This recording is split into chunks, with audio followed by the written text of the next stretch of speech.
오늘 이 시간 말씀에 순종하는 것이 지름길이다. 말씀에 순종하는 것이 지름길이다. 라는 제목으로 하나님의 말씀을 증거하겠습니다.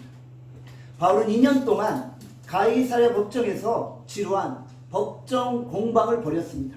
이제 하나님의 때가 되었죠. 바울은 로마로 향하게 됩니다.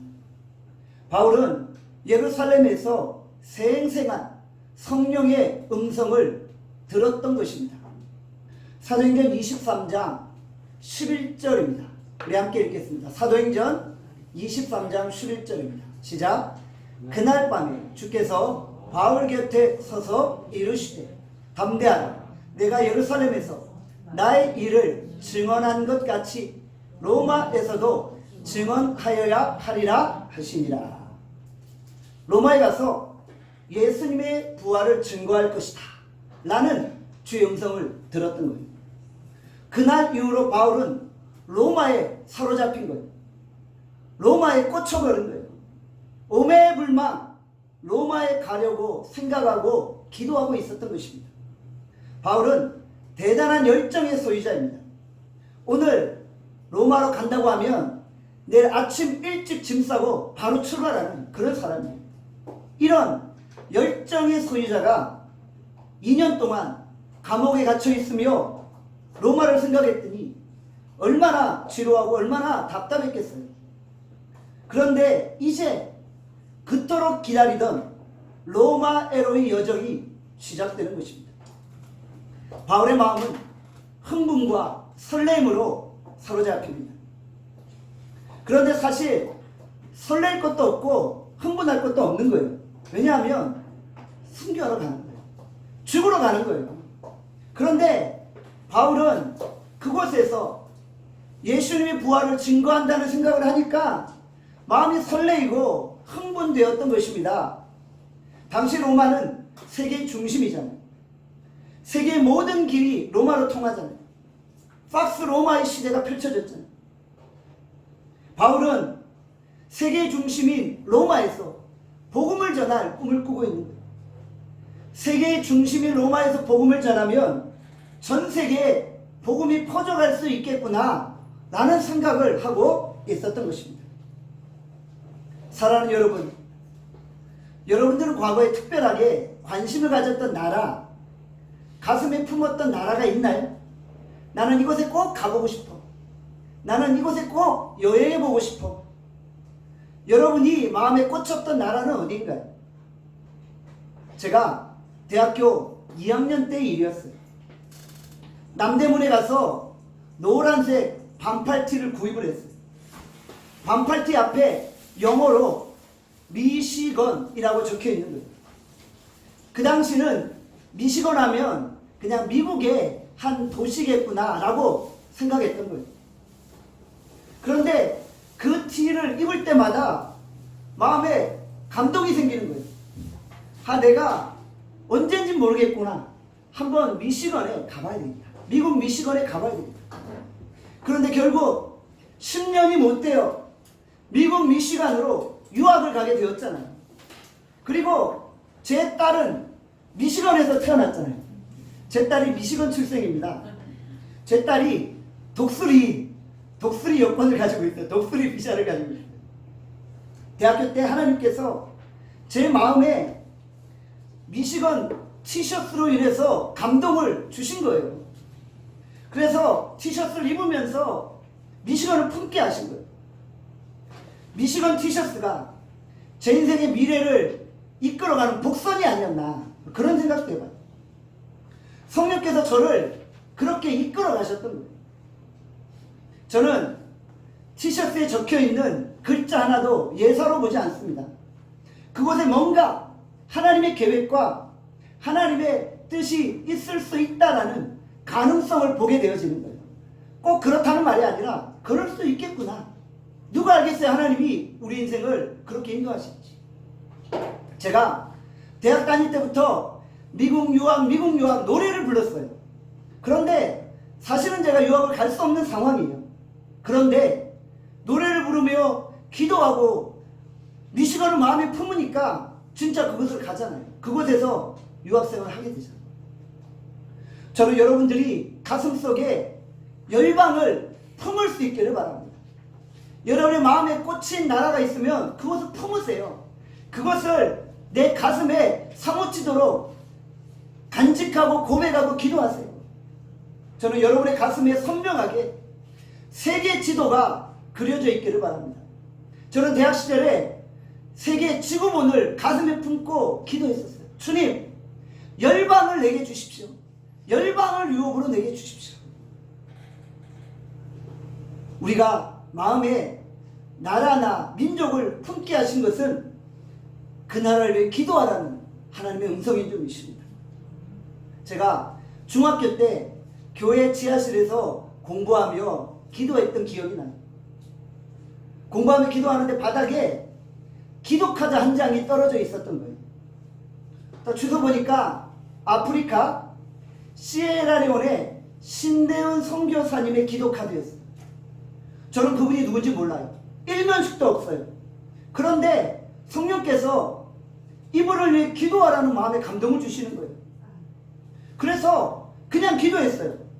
그때부터 아프리카 시에라레온의 신대원 선교사님을 위해 기도하기 시작한 거예요. 공부하기 전에 기도했어요. 잠자기 전에 기도했어요. 아침에 일어나면 기도했어요. 혼자 지하실에서 그분을 위해 기도하는데 성령께서 얼마나 은혜를 주시는지 몰라요. 마음에 꽂히면 그 자리에서 바로 기도하시는 거예요.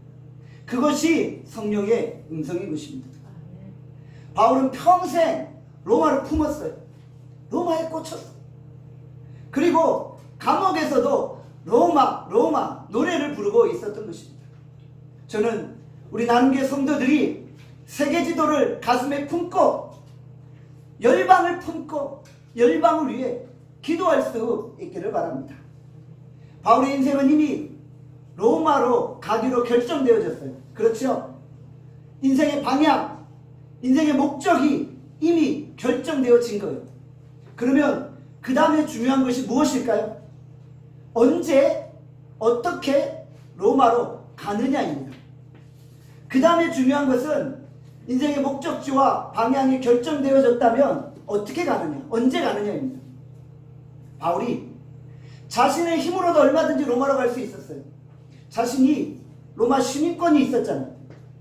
로마 시민권을 이용하면 로마로 직행할 수 있었던 거예요. 로마로 가는 시기를 2년이나 앞당길 수 있었던 거예요. 그러나 그것은 인간의 수단이요, 인간의 방법이라는 것이죠. 바울은 하나님의 인도하심을 따라 하나님의 때에 하나님의 방법으로 로마로 가야 하는 것입니다. 마음이 조급해질 수 있어요. 왜 이렇게 늦어지냐고 불평할 수 있어요. 그런데 조급해지고 늦어져도 하나님의 방법으로 하나님의 때에 가는 것이 지름길인 것입니다. 내 힘으로 가느냐, 하나님의 힘으로 가느냐, 내 때에 가느냐, 하나님의 때에 가느냐에 따라 인생은 완전히 달라지는 것입니다. 우리는 그냥 인생의 목적지로 가기만 하면 된다고 생각해요. 하지만 그렇지 않아요. 그럴 수 없어요. 하나님의 때에 가야 하는 거예요. 하나님의 방법으로 가야 하는 것입니다. 이것은 우리의 인생에서 너무너무 중요하다는 거예요. 놓칠 수 없는 아주 중요한 사실이라는 것입니다. 인생의 목적지가 정해졌다고 내 힘으로 가려고 한다면 주의 뜻은 이루어지지 않는 것입니다. 바울은 2년 동안이나 기다리면서 너무 늦었다라고 생각할 수 있었어요. 그러나 그 길은 늦은 길이 아니라 가장 빠른 길입니다. 2년이 아니라 10년을 기다려도 성령의 인도함을 받는 길이 가장 최선의 길이고 가장 빠른 길이고 가장 지름길입니다. 한 달, 두 달이 중요한 게 아니에요. 모세가 40년을 기다려서 주의 일을 행하게 되었잖아요. 기다리는 거예요. 여러분의 인생을 한번 돌아보세요.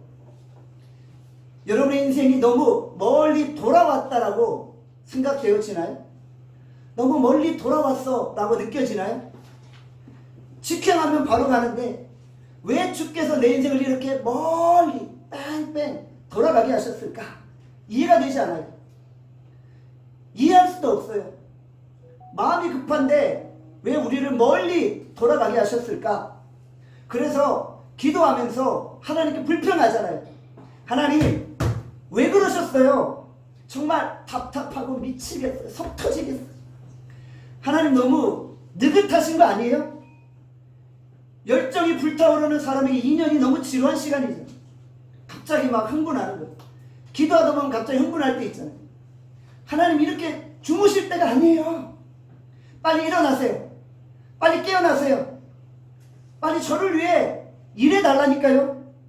빨리 저 구원해 주세요. 하나님 제가 이렇게 위급한데 주무시고 계시면 어떡해요? 잠에서 깨어나세요. 내가 영적으로 잠자고 있으면서 하나님 보고 깨어나라고 하는 거예요. 마음이 급하고 조급증이 생기는 거예요. 우리의 입에서 빨리빨리라는 말이 튀어나오는 거예요. 외국 사람들이 다른 한국만 몰라도 이것만 안다고 하잖아요. 빨리빨리, 빨리빨리.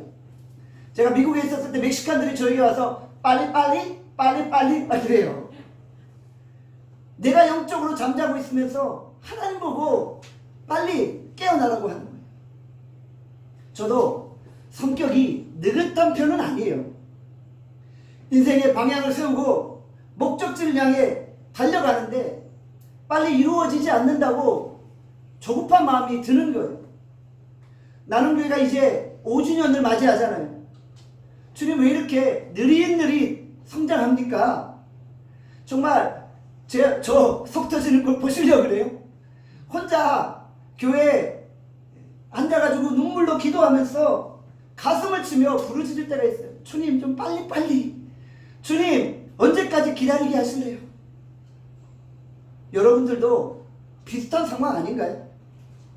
주께서 내 사업을 좀 열어주시면 좋겠는데, 확실하게 보여주시면 좋겠는데 너무 오래 기다리게 하시는 거예요. 일이 잘 될 것 같은데 잘 안 돼요. 될랑말랑 하다가 안 되는 거예요. 속 터지죠. 여러분들 그런 경험 있으시죠? 우리는 코로나 2년차를 보내면서 침묵하시는 하나님을 경험하게 되어지는 것이죠. 하나님의 침묵 속에서 우리는 매일 아침 저녁으로 주의 말씀을 듣고 주의 말씀을 붙드는 것입니다. 그때 성령께서 우리에게 음성을 들려주시죠. 하나님은 침묵하지 않으시고 오늘도 우리를 위해 일하고 있습니다. 이런 찬양 있죠. 주가 일하시네, 주가 일하시네.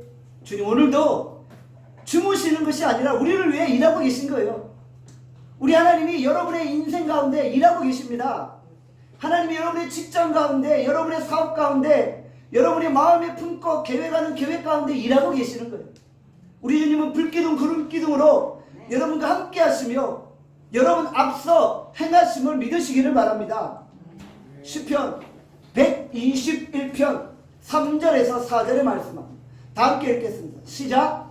여호와께서 너를 실족하지 아니하게 하시며 너를 지키시는 이가 졸지 아니하시리로다. 이스라엘을 지키시는 이는 졸지도 아니하시고 주무시지도 아니하시리로다. 하나님은 졸지 않으세요. 하나님은 인생이 아닙니다. 하나님은 주무실 필요가 없어요. 하나님은 졸지도 아니하시고 주무시지도 아니하시며 눈동자같이 우리를 지켜보시고 우리를 도우시고 모든 환난에서 우리를 건져 주시는 것입니다. 그러니까 우리의 인생은 우리의 힘으로 가는 게 아니에요. 말씀의 인도함을 받는 거예요. 하나님의 인도함을 받는 거예요. 내 인생을 이끌어가는 키는 하나님의 말씀입니다. 말씀대로 순종하는 것이 지름길입니다. 따라합시다. 말씀에 순종하는 것이 지름길이다. 말씀에 순종하는 것이 지름길이다. 하나님의 말씀에 순종하는 것이 가장 빠른 길이고 가장 효과적인 길입니다. 인생을 한번 돌아보세요. 내 생각대로 내 뜻대로 되어진 것이 있나요? 여러분의 계획대로 다 되어졌으면 여러분들이 그렇게 있지는 않잖아요. 자신의 계획대로 된 게 사실은 별로 없어요. 거의 없어요. 우리가 뭘 계획한다고 잘 되겠어요? 여러분들 착각하지 마세요. 내가 뭘 계획하면 잘 될 것 같죠? 착각하지 마세요. 하나님이 인도하셔야 잘 되는 거예요. 여러분의 계획은 안 되는 걸로 생각하시면 돼요. 하나님이 우리의 걸음을 인도하셔야지 잘 되는 거예요. 잠언 16장 9절에 말씀합니다. 다 함께 읽겠습니다. 시작. 사람이 마음으로 자기의 길을 계획할지라도 그의 걸음을 인도하시는 이는 여호와시니라. 하나님의 인도하심을 구하고 하나님의 인도하심을 기다리는 거예요. 성령께서 움직이실 때까지 꼼짝도 하지 않고 기다리고 있는 거예요. 사실 하나님의 방법은 우리의 방법과 너무 다르다는 거예요. 하나님이 움직이실 때까지 우리가 기다리는 거예요. 기다리긴 기다리는데 넉넉히 기다리라는 말이 아니에요. 정신을 바짝 차리고 깨어서 기다리는 거예요. 우리가 깨어서 기다리지 않으면 하나님이 출발하셨는데 자기는 여전히 머물러 있는 그런 상태에 빠질 수도 있다는 거예요. 그러니까 우리의 영적인 안테나를 하늘에 고정시키고 하나님이 오늘 내게 무엇을 말씀하시는지 우리가 잘 분별해내고 하나님이 출발할 때 우리가 같이 출발하는 거예요. 하나님보다 먼저 가도 실패하는 인생이고 하나님이 출발하셨는데 머물러 있는 것도 실패하는 인생이에요. 그러니까 우리가 항상 영적으로 깨어서 아침 저녁으로 말씀과 기도 가운데 하나님의 뜻이 무엇인지를 간구하는 거예요. 하나님이 반드시 여러분에게 하나님의 사인이라고 보여주세요. 하나님이 살아계시잖아요. 살아있다는 것은 말씀한다는 거예요. 동물들도 살아있으면 울부짖잖아요. 식물들도 살아있으면 숨쉬잖아요. 하나님은 살아계시기 때문에 오늘도 말씀하세요. 말씀하시는데 우리가 못 듣는 거예요. 영적으로 깨어있지 않기 때문에. 여러분 인생 가운데 하나님이 말씀하실 때 들으시고요. 그 말씀대로 순종하며 나가기를 원합니다. 그게 인생의 지름길이고 성공하는 길입니다. 창세기에 보면 꿈의 사람 요셉이 있잖아요. 요셉이 멋진 꿈을 꿨는데 웬걸? 노예로 팔려가는 거예요. 옥에 갇힌 거예요. 죄수로 오랜 시간을 보낸 거예요.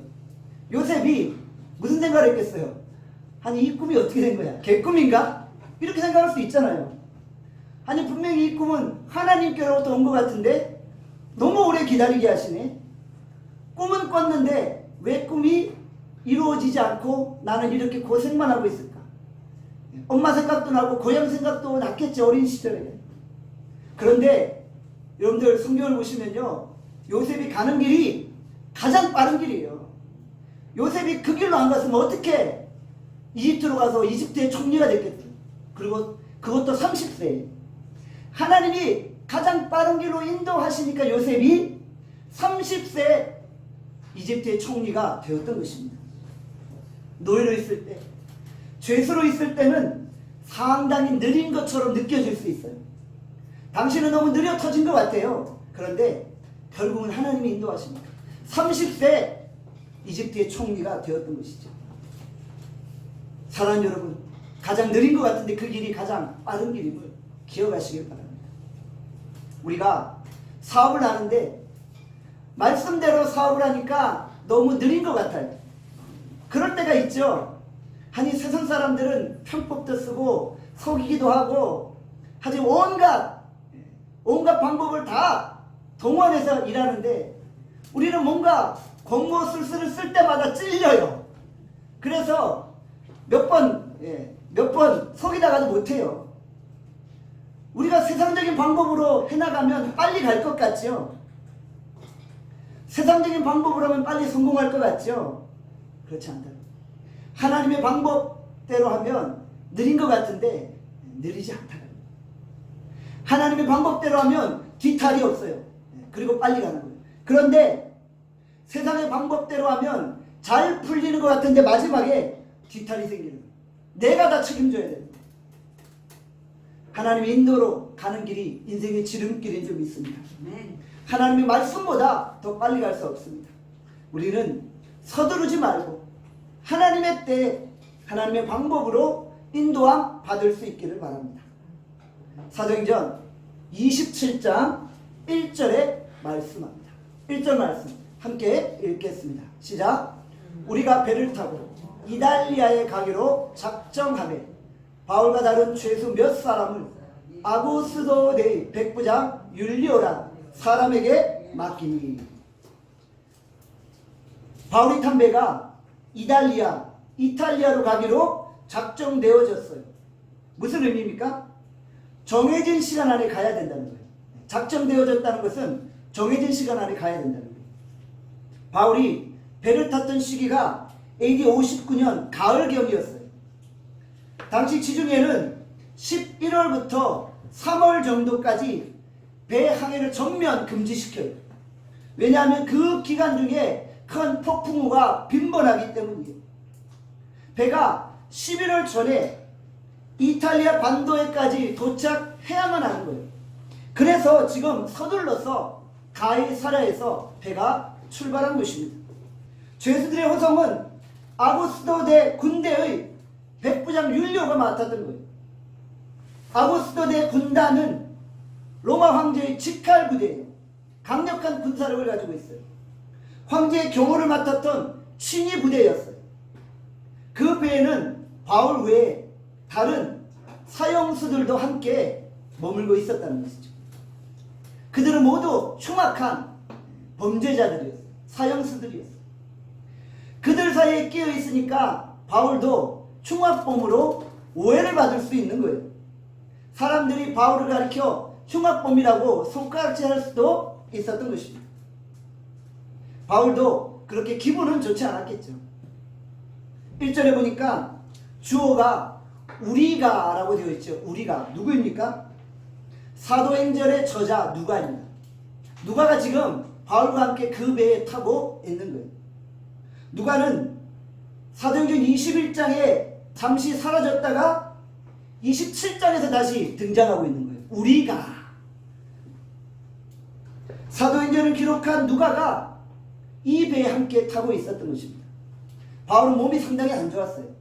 고문도 많이 당했죠. 채찍도 많이 맞게 되었죠. 온몸이 멍들고 골마 터져버렸어요. 건강이 상당히 안 좋았어요. 의사 누가가 동행하면서 바울의 추치 자격으로 그를 치료해 주었다는 것입니다. 누가는 로마 감옥에서 바울 곁을 끝까지 지켰던 사람입니다. 사도행전 27장 전체를 읽어보면은 바울의 항해 여정이 너무나도 상세하고 정확하게 기술되어져 있어요. 그 이유가 무엇입니까? 바울 자신이 예루살렘에서 로마로 가는 바울의 여정에 함께 동행했기 때문이에요. 누가는 배의 진행 상황에 따라 상세하게 항해 일지를 기록해 놓은 거예요. 우리가 지금 사도행전 27장을 읽을 수 있도록 너무 자세하게, 너무 생생하게 항해 일지를 기록해 놓았던 것입니다. 누가는 의사였지만 또한 뛰어난 역사 기술가였던 것입니다. 토마스 워커라는 신학자가 이렇게 말합니다. 고전 문화 전체에서 고대의 배의 활동에 대해서 이처럼 자세하게 배 움직임과 항해에 대해서 기록해 놓은 작품은 없다. 누가는 매일 일기를 쓰면서 복음이 확장되어져가는 과정을 상세하게 기술하라는 사명을 받았던 것입니다. 그래서 우리의 손에 사도행전이 놓여지게 된 것입니다. 사도행전 27장 2절에 말씀합니다. 2절 말씀 함께 읽겠습니다. 시작. 아시아 해변 각초로 가려 하는 아드라무떼노베 우리가 올라 항해할세 마게도냐의 데살로니가 사람 아리스다하고도 함께 하니라. 아드라무떼노는 터키 북서쪽에 위치한 해변이에요. 아드라무떼노베는 아시아 해변을 지나다니는 작은 배였어요. 나중에 큰 배죠. 알렉산드리아 배로 갈아타야만 했던 것입니다. 이 배 안에 누가와 함께 또 다른 사람이 동행하고 있죠. 누구입니까? 마게도냐의 데살로니가 사람 아리스다고. 데살로니가 사람 아리스다고는 누구입니까? 사도행전 19장 29절에 말씀합니다. 다 함께 읽겠습니다. 사도행전 19장 29절입니다. 시작. 온 시내가 요란하여 바울과 같이 다니는 마게도냐 사람 가이오와 아리스다고를 붙들어 일제히 연극장으로 달려 들어가는지라. 에베소에서 바울로 인해 큰 소동이 일어났죠. 우리가 지난번에 봤습니다. 아리스다고가 바울 대신에 붙잡혀서 연극장으로 들어가 심하게 매를 맞았던 것입니다. 아리스다고는 바울을 통해 예수님을 믿게 되었던 거예요. 그리고 그 후로 평생 바울과 동행했던 인물입니다. 아리스다고는 묵묵히 불평하지 않고 바울 곁을 지키며 바울을 수행했던 돌쇠 같은 인물입니다. 아리스다고가 바울의 시중을 들어주면서 함께 배에 오른 것입니다. 아리스다고는 바울과 함께 로마에 도착해서 끝까지 바울 곁을 지켰던 동역자입니다. 바울은 혼자가 아니었어요. 성령께서 함께 하셨고 또 그의 동역자들이 함께 했던 것입니다. 바울 곁에는 신실한 동역자들이 있었어요. 누가와 아리스다고가 바울 옆에 있었던 거예요. 그들은 바울을 위해 목숨을 버릴 정도로 헌신되었던 인물입니다. 이들의 헌신과 섬김이 있었기에 바울이 복음 전파의 사명을 잘 감당할 수 있었던 것입니다. 하나님의 일은 결코 혼자서 할 수 있는 것이 아닙니다. 항상 주변에 충성된 동역자들이 있어야 됩니다. 주변의 동역자들과 함께 하나님의 일을 감당할 때 능히 감당할 수 있는 것입니다. 탈무드에 나오는 이야기입니다. 개 한 마리가 빈집을 지키고 있었어요. 그 집 마당에 커다란 우유통이 하나 있었는데 독사 한 마리가 어슬렁어슬렁 기어가다가 그 우유통에 빠져버린 거예요. 독사는 우유통에서 빠져나오려고 안간힘을 쓰고 있는 거예요. 이 독사가 사람에게 치명적인 독을 뿜어내면서 겨우 우유통에서 빠져나왔습니다. 이 사실은 누가 알고 있어요? 개만 알고 있는 거예요. 개밖에는 몰라요. 저녁이 되자 가족들이 집으로 돌아옵니다. 주인이 목이 말라서 우유를 마시려고 하는데 갑자기 개가 우유통을 쓰러뜨리고 그 우유를 핥아먹는 거예요. 그리고 그 자리에서 이 개는 즉사하고 맙니다. 탈무드가 우리에게 주는 교훈이 무엇입니까? 바로 충성입니다. 누군가를 위해 자기 목숨을 버리는 것이 충성이 아닐까요? 바울이 마지막 순교하는 그 순간까지 그 옆에 바울을 도와줬던 든든한 동역자, 충성된 일꾼 누가와 아리스다고가 있었다는 것입니다. 오늘날에는 누가와 아리스다고와 같은 충성된 일꾼을 찾아보기 어려운 시대입니다. 우리 나눔교회도 하나님 앞에 든든히 서기 위해서 충성된 일꾼이 필요하겠지요. 저는 여러분들이 나눔교회 누가와 아리스다고와 같은 충성된 존재가 될 수 있기를 바랍니다. 복음을 위해서 대신 잡혀가는 동역자, 대신 말해주는 동역자, 물질로 돕는 동역자, 기도로 중보하는 동역자들이 필요하다는 것입니다. 이런 동역자들과 함께 아름다운 동행을 할 때 우리의 인생은 행복하고 우리의 사역은 즐겁지 않을까요? 우리가 함께 예배를 드리고 있다는 것은 우리가 함께 동역하고 있다는 거예요.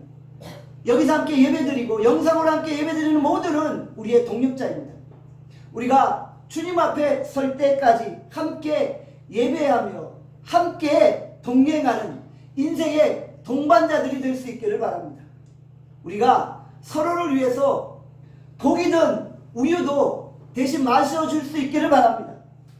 우리가 인생의 유물리를 떠나서 끝까지 마지막까지 주님과 함께 걸어가며 우리 옆에 있는 이웃들의 든든한 동력자들, 동반자들이 되어줄 수 있기를 바랍니다.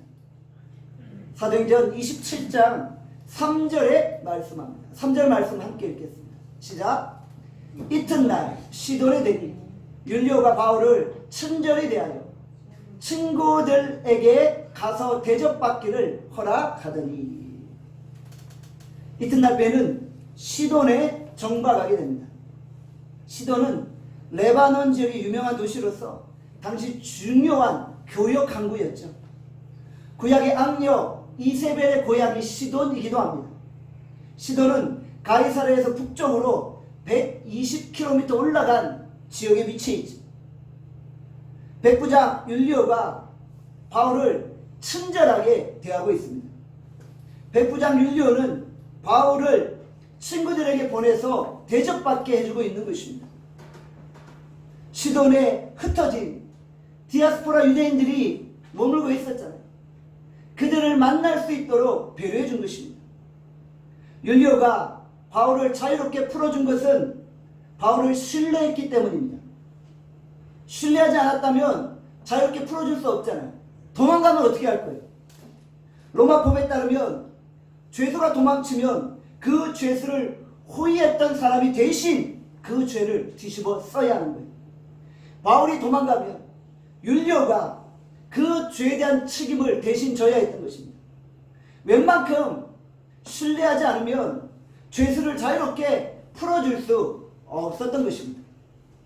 사도행전 16장에 바울과 실라가 빌립보 감옥에 갇혀 있잖아요. 밤중에 옥문이 열리고 바울과 실라가 자유롭게 풀려났잖아요. 간수들이 바울과 실라가 도망간 줄 알고 자결하여 죽으려고 했죠. 왜 그렇게 했을까요? 죄수가 도망가면 자기 책임인 거예요. 자기가 죽어야 하는 거예요. 백부장은 바울을 대접해주고 바울에게 자유를 주었어요. 그만큼 바울에 대한 믿음과 신뢰가 있었다는 것입니다. 창세기 40장에 요셉도 감옥에 갇혀 있었잖아요. 그런데 간수들이 요셉을 믿고 신뢰했잖아요. 그만큼 성실하고 정직하고 믿음직했다라는 거예요. 신뢰는 사람을 이끌어가는 힘인 거잖아요. 신뢰가 쌓일 때 사람을 믿고 사람을 따르게 되잖아요. 저는 여러분들이 믿지 않는 자들에게 신뢰를 받기를 소원합니다. 백부장 율리오는 하나님을 모르는 사람이에요. 그런데도 믿지 않는 자가 바울을 신뢰하고 있었다. 저는 여러분들이 세상에서 믿지 않는 자 앞에 신뢰받기를 원합니다. 아, 이 사람은 정말 예수 믿는 자로 믿을만해. 이 사람이 말한 것은 믿을만해. 나는 인정받을 수 있기를 간절히 소원합니다. 사도행전 27장 4절에서 6절의 말씀입니다. 다 함께 읽겠습니다. 시작. 또 거기서 우리가 떠나가다가 맞바람을 피하여 구부로 희안을 의지하고 항해하여 길리기아와 밤빌리아 바다를 건너 루기아의 무라시에 이르러 거기서 백부장이 이달리아로 가려 하는 알렉산드리아 배를 만나 우리를 오르게 하니. 당시의 배들은 모두 돛을 사용했어요. 지금처럼 엔진이 없었잖아요. 바람의 방향이나 바람의 세기가 상당히 중요했던 거예요. 북서풍의 맞바람을 피해야지 안전하게 항해를 할 수 있는 거예요. 그래서 조금 시간이 오래 걸리고 돌아가더라도 맞바람을 피하는 길이 안전한 항해 길이었다는 것입니다. 바울이 탄 배가 맞바람을 피해서 구브로섬 북쪽으로 항로를 결정한 것입니다. 우리 이 순간 하나님의 놀라운 배려를 느끼게 되죠. 아데라 뭇대로 배가 북서풍을 만나지 않았다면 굳이 구브로섬으로 돌아갈 필요가 없었던 거예요. 하나님이 북서풍의 맞바람을 불게 하셔서 바울이 탄 배의 항로를 구브로섬 쪽으로 이끌어 가신 것입니다. 바울이 마지막 생애를 마감하면서 구브로섬을 바라보게 되어지는 거예요. 구브로섬이 자기 눈앞에 주마등처럼 지나가고 있는 거예요. 바울이 2년 전에 구브로섬을 바라본 적이 있었잖아요. 예루살렘으로 갈 때도 구브로섬을 바라보았어요. 그리고 지금 로마로 갈 때도 구브로섬을 바라보고 있는 것입니다. 이것은 바울을 향한 하나님의 특별한 위로와 배려입니다. 구브로섬은 어떤 곳입니까? 바울의 인생에서 상당히 의미가 있는 것이죠. 안디옥 교회에서 선교사로 파송을 받았습니다. 그리고 1차 전도 여행 때 처음 간 곳이 바나바의 고향인 구브로 섬입니다. 바울의 첫 사역지가 구브로 섬입니다. 첫 사역지, 첫사랑, 첫 등교 잊지 못하잖아요. 저는 제 딸 예은이가 처음 초등학교 1학년 입학할 때 그 전날 잠을 자지 못했어요. 너무 막 대견하고 흥분되는 거예요. 아, 얘가 초등학교에 입학하는 거다. 첫 입학, 첫사랑, 첫 사역지 우리 잊지 못하잖아요. 하나님이 바울에게 첫 사역지 구브로를 보게 하심으로 그의 마음을 위롭게 하신 거예요. 이것을 바라볼 때 바울이 얼마나 마음이 흥분되었겠어요. 감회가 새로웠겠죠.